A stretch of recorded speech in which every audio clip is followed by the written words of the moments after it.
Hello and welcome to Interview with DJ Nocturna. I'm here with special guest who lives all the way in New York now, but she was once upon a time was born and raised in Hawaii, and she is a senior editor on NBC News Diversity, Equity, and the Inclusion team. She's also worked with Rolling Stones magazine, Vox, and she's an author. And this is her book. It's called Local, a Memoir. I know I don't like these things on the screen sometimes, but I know. I'll Yeah. be sure to There you go. You can see it. put the picture. Jessica Machado, who is an author and journalist also, right? And Yes. it's really funny because we're actually going full circle. Back in 2015, you interviewed me Yes. for an True. article for an article you wrote regarding the goth scene. It was on Vice magazine, A Place in the Sun, the goth scene in Hawaii. And sometimes it pops up on my news feed, on my Uh-huh. Facebook. Some people share that stuff around. And just recently it popped up, and then it's funny. And then I saw this book. I didn't even know you wrote this. I saw it one time on your Instagram page, and I said, "Oh my God, I got to reach out to her." Yeah, so it's almost like, what is the word you put in here? It's kind of like when women help each other, it's kind of like a woman. Mano wahine. Yeah, that's exactly what's Right. going on Exactly. here. It's totally that. Yay. I love it. Yeah, but so guys, it's such a great book. I have to tell you, there was so much I can relate to and connect to because I live in Hawaii. A Yeah. part of the golf culture that you were, I don't know if you still is, but I mean, we always have that in ourselves, right? Yeah. Yeah, the Nothing golf. makes me happier than like dancing around to I tune. know we have that music connection, and now you write this amazing book. You came out last year, and I Hmm. wish I A wish year I knew ago. about it last year. I would have done this in the beginning of the year because I think it is a great inspiration for me and for many other women out there, even guys, who who lived in Hawaii, who's been here and can't really identify with the culture or Hmm. being local, Yeah. just like I did in the very beginning. So tell us, what was the inspiration that why you decided to do this? Yeah. The the funny thing is it started as, my mom passed away when I was 25. And so it sort of started as this like, a way to process our relationship. Mhm. But as I started to write, as I put the writing aside and picked it back up years later, I realized my feelings of disconnection that I had were bigger than my relationship to my mother. And that it started, from growing up in this place where everybody felt connected to it, but I didn't, I was missing it, and I wanted so badly to be the type of local girl that did feel connected to it, that like everybody else seemed to get it and they all wanted to stay in Hawaii and they all wanted to, like live here forever. And I was like, I love Hawaii, but I always felt this pull to leave, and what's wrong with me? Because I have that, like I want to get away. I wanted to be different, right? Like we talked about, I was in the goth scene and, I was at all the punk shows and I liked all the like loud, angry people pushing people around and all that stuff, right? And like the sort of dancing into myself in the goth scene, um, which didn't seem like this version of local girl that we saw reflected back to us, However, writing the book made me realize I wasn't alone in these spaces, right? Like at a punk show or at the goth club, I was obviously surrounded by other local people and they were not like, and so there was a community of people that didn't feel like they fit into this one peg of like what makes a local person. And it felt like, oh, this is my kind of my own BS about what makes somebody local. You don't have to be a certain way to be local. You don't have to look a certain way or like a certain thing or whatnot, to be local. Yeah, I mean, I totally relate to that because when I first, I'm not from here originally. I moved here in the Uh-huh. 80s, right? Uh, Uh-huh. just like you, I went to UH. Uh-huh. And I didn't go to I'm very similar. That's why I could relate to you in so many ways because I also went to a private school all my life, and it was also Christian, and I went to UH, and I like dark music, and I'm goth, and I'm a DJ and all that other stuff. so I can relate to that. And then I'm just like you. I love Hawaii. I love the culture.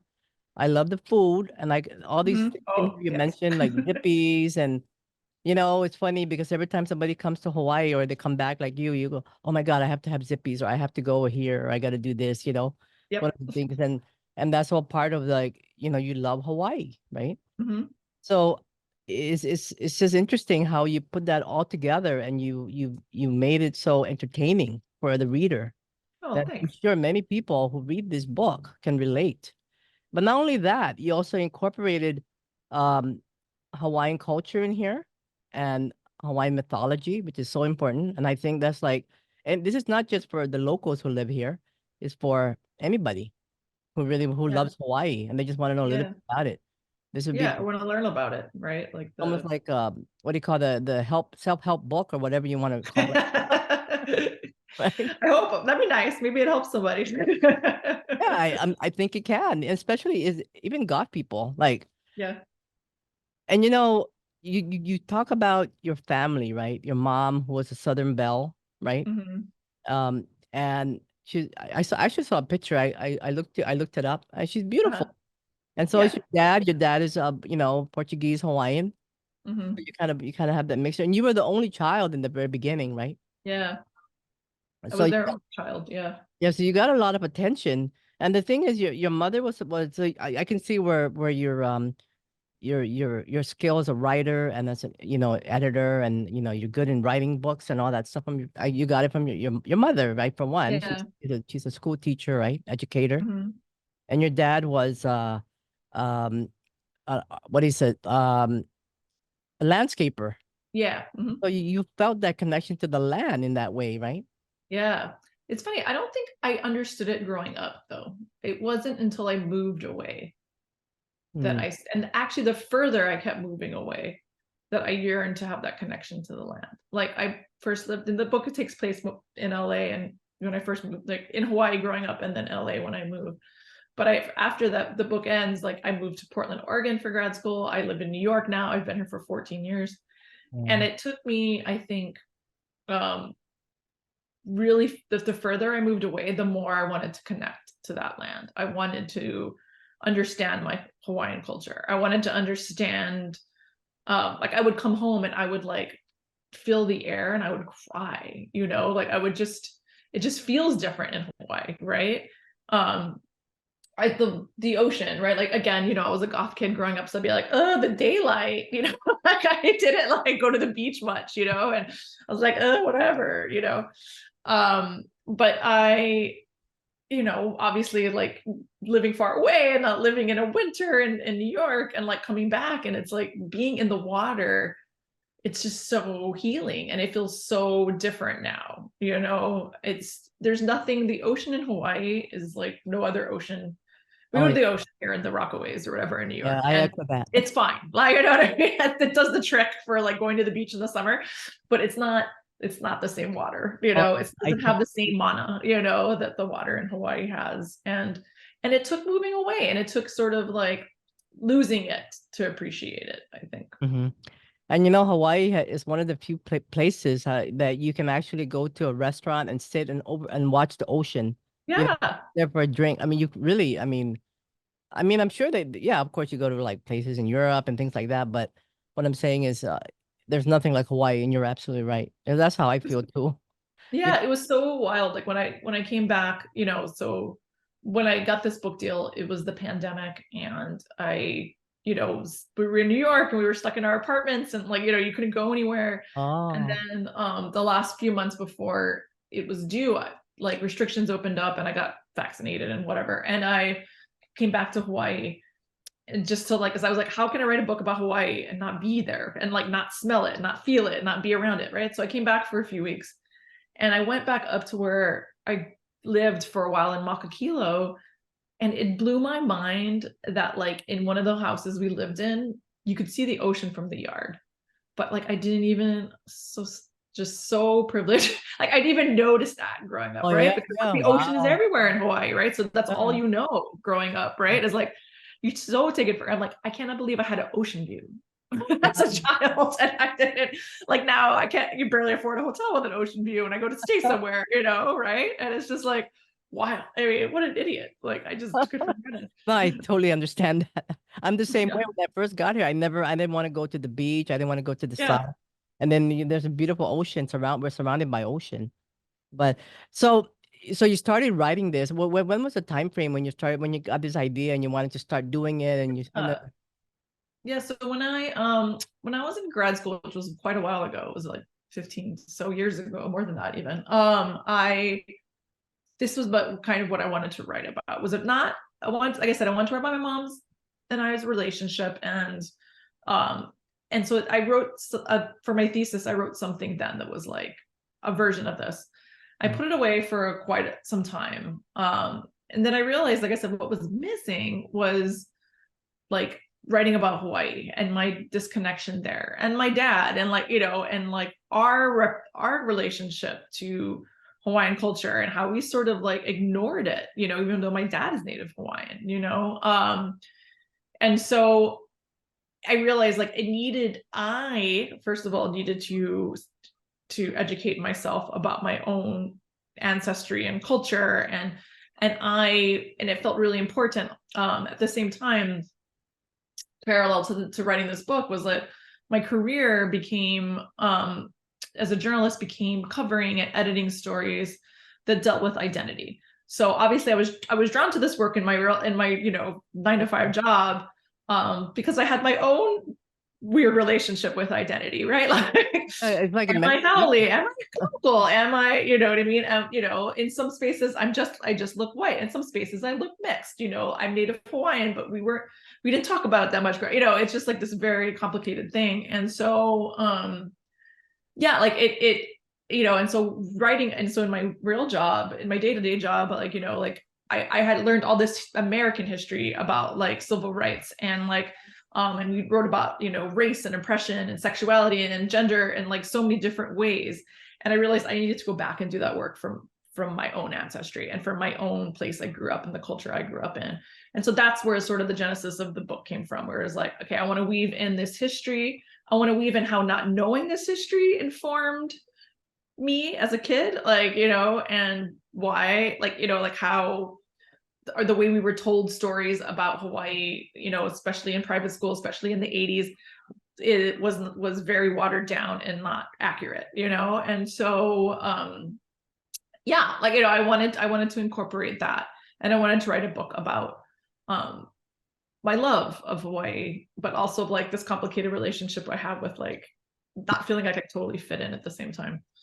So did you did you do research? Because I know this is a lot of research. I mean, I didn't do a lot of these things. I mean, you have to like do interviews, right? With I read a lot of books by I wanted to make sure Mm. the books I read were by Native Hawaiian scholars and writers, and researchers, or local ones, right? Like, 'cause there's a lot of books that are written by like, Yeah. white guys that don't live in Hawaii, like, and so, and never spent any time here. So I wanted to make sure I was not doing that. Like, I was not really, like, and so, yeah, it was really important to talk to the right people, to make sure I also had readers. I had sensitivity readers to make sure I got things right, and with the Hawaiian mythology or the mo'olelo, it was important that like some of that stuff, right, is based on family stories. Like, there's no exact stories about Pele, you know what I mean? Like, there's no like, this is the story,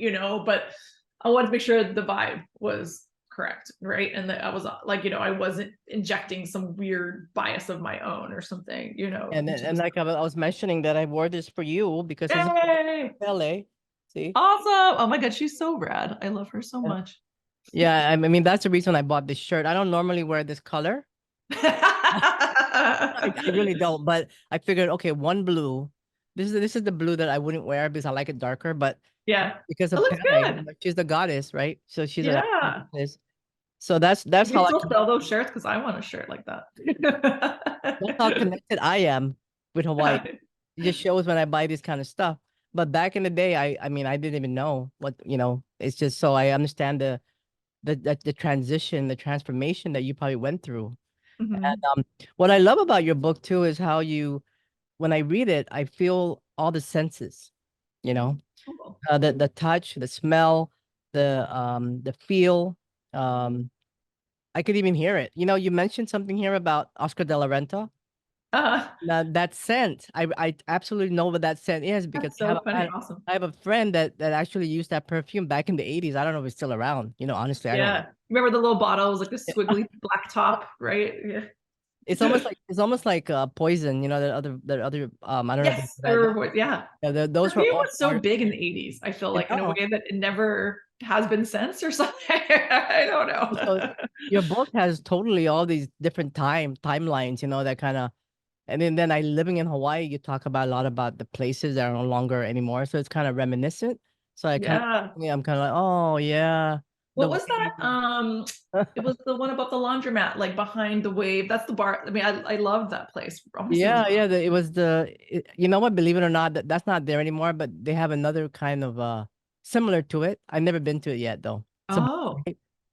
Is the bar right you're talking about? yeah. It was at the top. There was a laundromat below it, and then there was a Yeah, bar in the yeah, top, and then yeah. 7-Eleven was like off to the side. The dive bar. It's a dive bar, right? And Yeah. everybody, yeah.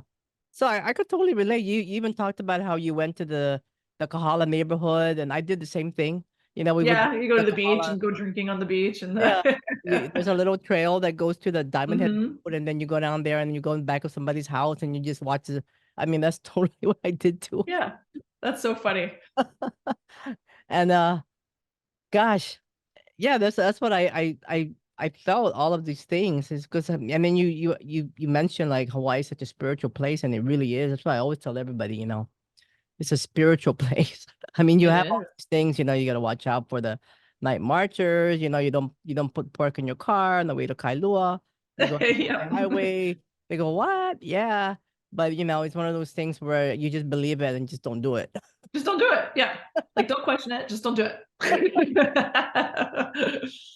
And you know, I didn't even know you were working for Honolulu. You were an intern at Honolulu Weekly. Remember that I magazine that you was, yeah. I did yeah, my last year of college I was an intern there, and then I kept writing for them afterwards, and I Hey, would do these nightlife. I do the what's his name? So Mark Chittum, was that his name? Like he used to do the nightlife column. yeah. And then I I think he think, lives in New York. oh, does he? Yeah, I think That's so. so funny. Yeah, and I think like he got busy or tired or something. And so I started to fill in for him, and I would do little nightlife columns. I remember one I did was like there was a rave at Sea Life Park, and that was horrifying. Like, it Oh was yeah, just yeah. like all these animals were tortured. Anyway, but yeah, so it was fun. I had fun. I liked, I did a lot of nightlife writing for Honolulu Weekly, and it was a cool job. It was like Yeah. it made me realize, oh, I have a voice, and I kind of like doing I this. know. Yeah, you're making so Yeah. used to. I mean, it's just something you always wanted to do. You always wanted to write and be Yeah. in journalism. Yeah. I don't know if well, it's funny, right? Because I was like, I don't know if I always knew I wanted to go into journalism, but I was on the high school paper. I was in the paper in high school, and I looked back at like what I wrote, and it was like, oh my God, this is of course what I would write about. Like I wrote about like things like the parking lot's so small, like, you know what I mean? Like just complaint, like, like really bitchy, like, you know what I mean? I was like, oh, that sounds like something I would write. And then it would be like, here's my concert review, like a show that nobody in my school would have gone to, but like, here's this. Like they let me do it. I guess they let me do whatever I wanted to at the newspaper, but like, but yeah, it's like I guess I always liked having a voice, and I think I liked having a voice because I was like an only child, and I was kind of like at home all, like I just was like yearning to feel heard. And I was also like super nosy. I've always been super nosy, super questioning of things, right? Like, even, and I talk about this in the book too, like of like the things we take for granted. I'd be like, why, wait, but why don't we talk about like how cultures are blended in Hawaii? We talk about like, oh, it's great, cultures are blended, end the story, but like, why not? But how'd that happen, right? Like it's not that simple, right? And so I was always like poking at things, and which is very journalistic of me. And so I think Yeah, it was and always I there. mean, when I was reading this, I was thinking that maybe you might be a Virgo or something. I am a Virgo. Oh, wow. See, I had a feeling. That's You so act like funny. a Virgo, because only Virgos will write something like that. Just the way you are writing, I could tell. Oh wow, it's so Ah, precise. It's so that's meticulous, hilarious. and it's all about thinking really quickly and all that stuff. And Mhm. yeah, yeah. So Oh yeah. Oh, that's so funny. you are doing what you're doing. Journalism. Yeah. It's a I'm Virgo thing. analytical, definitely. I'm also very organized. I can tell. Like a Virgo. It's totally and it's so authentic. You really, I mean, you have so much courage to actually put a lot of these stuff in there. And I don't want to say too much because I want people to read the book and you know, but you really have no fear.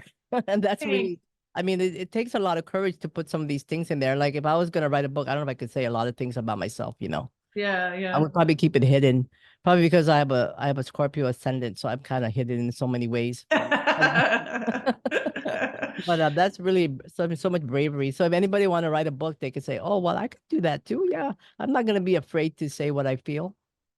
Yeah, it takes some time. I think the thing is, yeah, you to write a memoir, you should be hardest on yourself, right? Yeah, Like it's not like this person did me wrong or this person was a shitty parent or you know what I mean? Like this person fucked me up. Like, like no, you need to look at your own stuff or else for people to trust you as a narrator and you know what I mean, to follow yeah, along with you the really book, gave right? that trust. I mean, I read Yeah. that. I'm like, wow, and I felt like I already knew you really well after reading this. Oh, I, I know, yeah. It must be weird. I feel like there's a lot of people who kind of know me and then read it and they're like my coworkers, they're like, they probably look at me but now like I know you too well. but honestly, I mean, a lot of respect for you. Because Oh, thank you. I mean, you really It means a gained the lot. respect of this article, with the because you were really honest and true, and I mean, learned so much. You also talked about generational trauma here, which is amazing. Yeah. There's also a psychological aspect to this, and it's so true, right? And I like how Mhm. you put this in words. You said, I think it's 159. Clumsiness is a result of the mind detached from the body. I think you're referring to, I mean, to your mom, your mother, Yeah.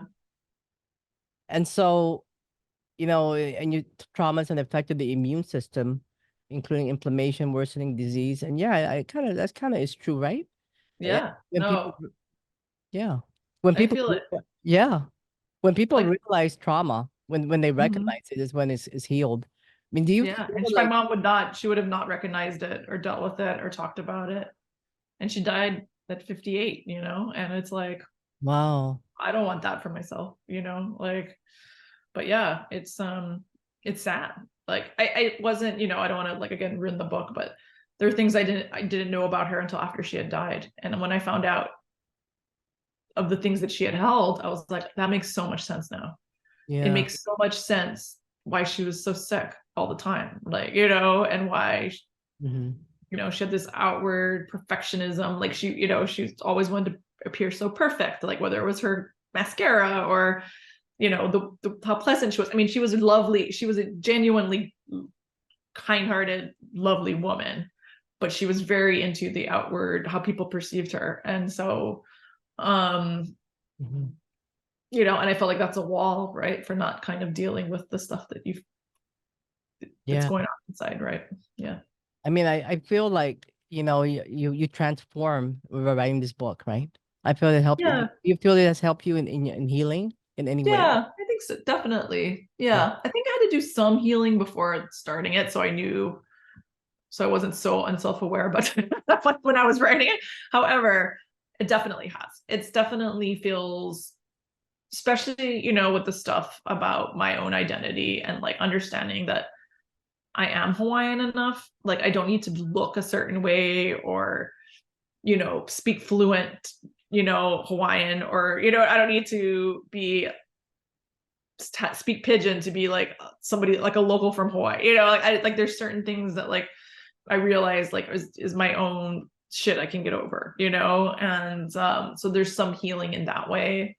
And then with my mother and I, yeah, it's always ongoing. It's so hard to lose a parent Hmm. like at that age, like I was 25, so I was an adult, but it's like that really weird phase where I mean I'm in a meeting, sorry. It's that really weird phase where you're like becoming your own person when and then you're still fighting like who your mom is because you're not sure if you want to be like your, especially as a young woman, like wanting to be like your mom. And so like I didn't know her, and so it was really tough when she died to like deal with the feelings of losing somebody so big and so important, but also like somebody who I was dying to know better, like, and like, how do I know her, and I don't know how to mourn this, it was hard. Wow. Yeah, so you put it, I mean, you got it all down here. It's amazing, you know. Thank you. I mean, it's so inspirational. I'm sure many people who's read your book before, who's read it already since you released it last year, has probably expressed that same sentiment. Yeah, I found a lot of people who grew up in Hawaii and moved away and came back. It's resonated with them. People who are mixed race and sort of like here nor there and not sure where they fit in, it's resonated there. And then a lot of people who grew up in Yeah. our generation, like who grew up in the 80s, they recognize this, especially young women, like recognize the sort of like weirdness of that era of like It was it was so weird, right? It was definitely not that feminist, and like and like all these different mixed messages of like who you're supposed to be, and yeah, and so I think that's really cool too. Like, I'm like, oh, that's cool that like you don't have to be from Hawaii or even know Hawaii, but if you're of this generation, then it sort of resonates as well. Yeah, I totally resonated with it, and I also left and I came back. So I totally get it, I Mhm. wanted to leave. I was just like irritated with a lot of things, but when Yeah. I left, I missed it, you know. Hmm. And so it kind of took me back here and just feeling, that you belong here. Eventually you realize you belong here. Yeah. Right? Don't you Yeah. feel that way? I mean, do you I know you come back quite a bit, right? I come back at least once a year. Oh, good. Yeah. But yeah, it's a funny thing, right? I belong here, but I also like don't live there. Like, I still I can't pull the trigger. So like to make the big move back. Are you But thinking maybe of one doing that day. down the road? Maybe. I say that all the time, but it still hasn't happened. I love it. My son loves it. My son is like, why, it's the same thing, right? So I grew up in Hawaii and be like, oh, boring. I want a big city. And then like now we live in New York City. And my son's like, why do we live in an apartment? We can go and live on grandma's farm and like there's outdoor space and like it's warm all the time, right? Like he's like, I don't understand why we don't live here in Hawaii. So right, always the grass is greener, but yeah, one day maybe, you never know. Yeah. Do you have Yeah. other plans to write something a little, or what was your next, your Yeah, next? I'm not. Yeah, I do. I want to. I don't. I'm not so super set on what I want to write about yet, but I definitely do want to write another book. I Mhm. think I needed time to like move this out of my brain and then like to think about something else first. Yeah. Um, but yeah, I think it'll be a little less personal, but there'll probably be some of me in there. Yeah. Like what else could I say about myself? Like Like social fiction. like I don't know. I Yeah. do get sick of myself. Like I don't feel as compelled to write about myself as I used to. Like I'm more interested, and I think again because my work is my daily 9 to 5 job is I'm an editor, and I like to edit other people's voices and amplify their voices, right? So I'm a little sick of my own story, but I'm gonna figure out something. Yeah, well, I hope you do. I mean, I'm a fan, so Oh, thank you. yeah, it's a great book, and anybody out there who wants to, I know this is available on Amazon, right? Yep. And probably other bookstores here, I think. I believe that we might be available as well here. We still got bookstores. Yes, I hope it's they in never native stop. books for sure. I think somebody said they saw it in Barnes and Noble. I don't know, but yes, it should be. Should be stocked. Yeah, and thank you for the dedication in here. You wrote something for me, which is thank you very much. Yeah. Of course. And it's always good to see you again. Yes, I was always a big fan of you. You were always the coolest person at all the goth nights. I was just like, I didn't even know you back then, but I was just like, if she's here, then it must be good. Well, you know what? Hawaii is like it's diverse, right? Like you said. I mean, Yeah. there's probably goth kids who don't even feel like they belong, but when they read, Yeah. they can see. Or maybe they're like me, and they first started, they're like, oh, I don't want to go on the sun, and now they're all like going to the beaches. Yeah, you can do both, right? You don't have to be Yeah. exactly one way to be a thing, right? You That all know? the time. I take pictures of the sunsets and sunrises, and I always like I support local products and everything, you know. Yeah, And that's my way to say that I'm local because I am. yeah. Yeah, You're so you're part of the culture. You're I local. am. I am. I and you know, after what's all the tragedy that's happened, with Maui and Lahaina. Yeah, I mean, that's how I know people really love the Aina and the land is that they're concerned, no matter where they could be like in Europe and they find out about it and they're like, oh my God, yeah, it touched them, right? yeah. It's huge. I think like, the photos that sort of got me were like, again, the people living there, the people are even like coming from outer island to bring in boats of stuff to supplies and like help like the community helping the community, right? Like that's so Hawaii, right? Where Yeah. it's just like, Yeah. And then, it's like giving back to the culture, right? To the land, mhm, to the people.